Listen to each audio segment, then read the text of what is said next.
नमस्कार साथियों, मैं दर्शन सिंह मन्नत ग्रुप ऑफ रियल एस्टेट के ऑफिशियल यूट्यूब चैनल पर आप सभी का स्वागत करता हूं। साथियों, यमुना एक्सप्रेसवे क्षेत्र से जुड़ी आए दिन खबर आती रहती हैं क्योंकि यहां विकास कार्य अपनी चरम सीमा पर चल रहे हैं। साथियों, लेकिन कहीं भी किसी भी अथॉरिटी हो या कोई ऐसे विकास कार्य हो, कहीं भी विकास के लिए सबसे अधिक एक चीज़ की आवश्यकता होती है साथियों, वो है फंडिंग। जी बिल्कुल, यमुना एक्सप्रेसवे क्षेत्र हो, ग्रेटर नोएडा अथॉरिटी का क्षेत्र हो या नोएडा का क्षेत्र हो, साथियों विकास के लिए जो कार्य होते हैं वो फंडिंग के आधार पर ही होते हैं। साथियों, इसी से जुड़ी आज की खबर हम आपके साथ लेकर आए हैं। दरअसल यमुना एक्सप्रेसवे अथॉरिटी में जो विकास कार्य चल रहे हैं उसमें आए दिन एक नए विकास की खबर हम और आप सुनते हैं साथियों, लेकिन इसका जो मेन तथ्य है, इसका जो मेन आधार है वो है यहाँ डेवलपमेंट के लिए यूज़ होने वाला पैसा और फंडिंग।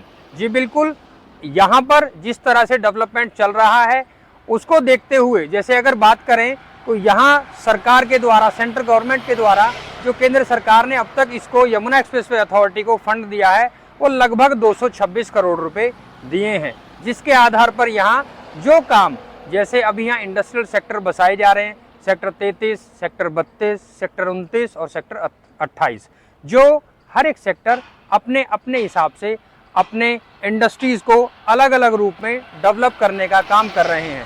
लेकिन जो बेसिक ज़रूरतें हैं, जो बेसिक कहीं भी इंडस्ट्री लगाने से पहले वो बेसिक ज़रूरतें जो आम तौर पर वहाँ उद्योग लगने से पहले होनी चाहिए, उसके लिए सरकार अपना फंड यूज़ करके वहाँ विकास करती है।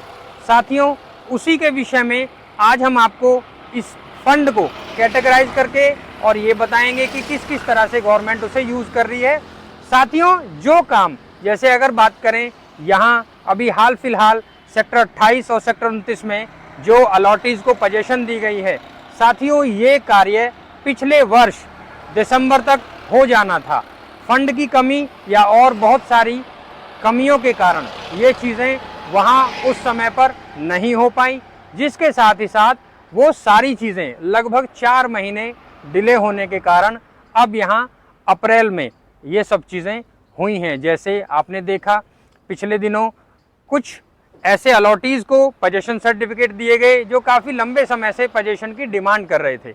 जी बिल्कुल, लेकिन वहाँ जो बेसिक ज़रूरतें हैं, बेसिक फैसिलिटीज़ हैं जो सरकार एक उद्योग लगाने से पहले आम तौर पर वहाँ मुहैया कराती है, वो पूरी नहीं हो पाने के कारण ये प्रोसेस लेट हो गया। जी बिल्कुल, अब बात करते हैं, जैसे अब तक यमुना एक्सप्रेसवे अथॉरिटी को 226 करोड़ रुपए मिल चुके हैं।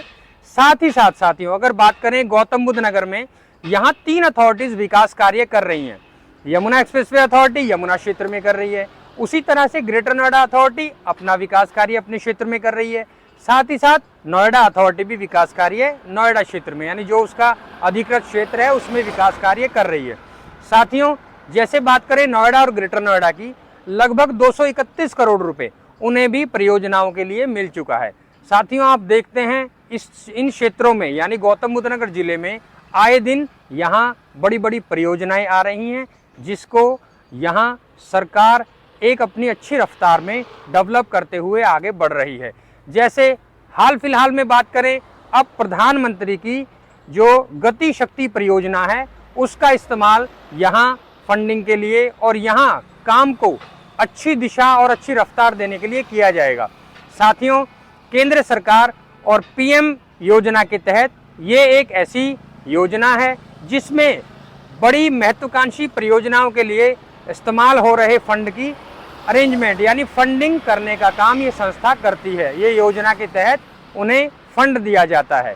साथियों, अब बात करें कैटेगराइज करने की, तो साथियों जो यमुना क्षेत्र में 226 करोड़ रुपए उन्हें दिया गया है, उसके इस्तेमाल के बाद अब यमुना एक्सप्रेसवे क्षेत्र ने लगभग 220 करोड़ रुपए की और डिमांड रखी है। जी बिल्कुल, 18 ऐसी परियोजनाएं हैं जिन पर अभी काम होना बाकी है।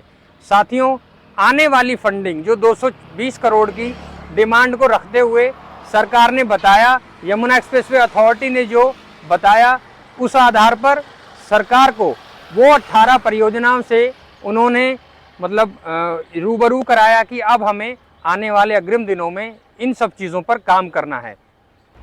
साथियों, यमुना एक्सप्रेस वे क्षेत्र में जो आगे डिमांड रखी गई है लगभग 220 करोड़ की, उसमें 18 परियोजनाओं के साथ साथ अपने पिछले जो उन्होंने फंडिंग इस्तेमाल करी है उससे जानकारी देते हुए यमुना एक्सप्रेसवे प्राधिकरण ने, जैसे सेक्टर 33 में अभी टॉय पार्क की जो पोजीशन दी गई है, टॉय पार्क डेवलप किया जा रहा है, उसके लिए लगभग 49 करोड़, लगभग 49 करोड़ रुपए की प्राधिकरण ने डिमांड रखी थी।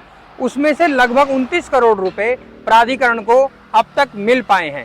साथ ही साथ अगर साथियों बात करें सेक्टर 29 के विषय में, वहां अपैरल पार्क और हैंडीक्राफ्ट पार्क के लिए लगभग साथियों 144 करोड़ रुपए की डिमांड प्राधिकरण ने रखी थी, जिसके आधार पर अगर बात करें अब तक लगभग 129 करोड़ रुपए अथॉरिटी को मिल चुका है।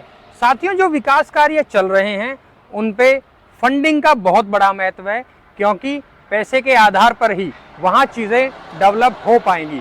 क्योंकि अगर कोई प्रोजेक्ट, कोई परियोजना समय पर पूरी करनी होती है तो उसके लिए फंडिंग भी रेगुलर तरीके से इस्तेमाल आनी चाहिए, यानी इसको रेगुलर तरीके से पैसा मिलता रहना चाहिए, तभी समय पर चीज़ें पूरी हो पाती हैं।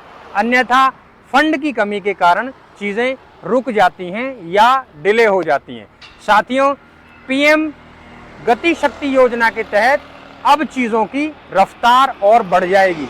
जैसे हाल फिलहाल कुछ दिनों पहले आपने सुना, एक खबर आई थी कि टॉय पार्क जो यहाँ विकसित होने जा रहा है सेक्टर 33 में, अब फंडिंग के आधार पर उसकी रफ्तार और बढ़ा दी जाएगी और वहाँ पर बनने वाले टॉयज़ के आधार पर देश, भारत देश पूरे संसार पर बादशाहत कायम करेगा। क्योंकि अब तक ऐसा सिर्फ चाइना कर पा रहा था।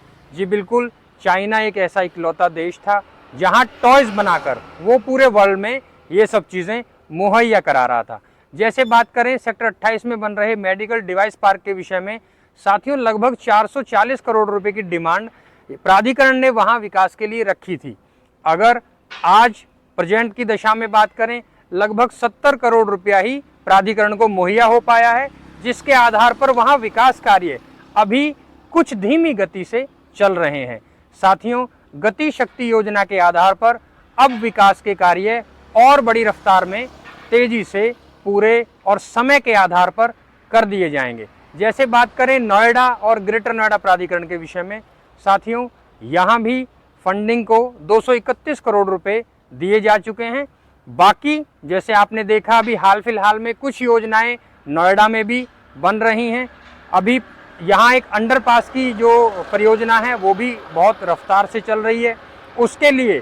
और उसके साथ ही साथ जैसे परथला चौक के पास आप देखें, गौर सिटी के पास एक सिग्नेचर ब्रिज के नाम से ब्रिज बनाया जा रहा है, उसकी फंडिंग भी होने के बाद उसमें भी तेज़ी से चीज़ें पूरी कर दी जाएंगी। जैसे अगर बात करें यहाँ सेक्टर 182 के आसपास या सेक्टर 82 बरौला के आसपास, सेक्टर 49 के आसपास, साथियों वहाँ भी ओवरब्रिज बनाकर तैयार कर दिया जाएगा। ये सारी चीज़ें फंडिंग के आधार पर बहुत जल्द और समय से पूरी कर ली जाएंगी।